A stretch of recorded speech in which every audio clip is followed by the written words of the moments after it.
Kalau kita bicara infrastruktur, tadi sudah disampaikan juga, alhamdulillah kita lihat banyak pembangunan infrastruktur besar di zaman pemerintahan sekarang ini.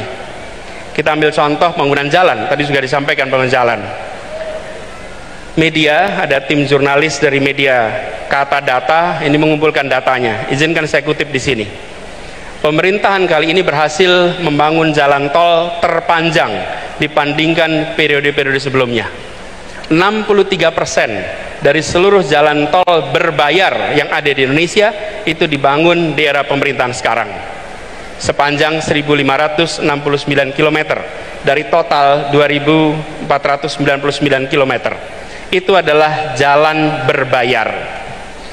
Sedangkan jalan yang tak berbayar, yang digunakan oleh semua secara gratis, yang menghubungkan mobilitas penduduk dari sudut-sudut desa ke perkotaan, yang membawa produk-produk pertanian, produk perkebunan, produk perikanan dari sentra-sentra tempat mereka dihasilkan ke wilayah-wilayah pasar, baik jalan nasional, jalan provinsi ataupun jalan kabupaten, terbangun 19.000 km di pemerintahan ini.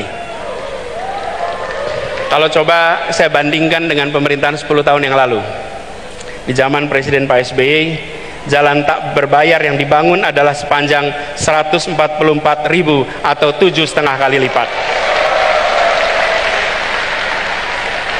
Bila dibandingkan dengan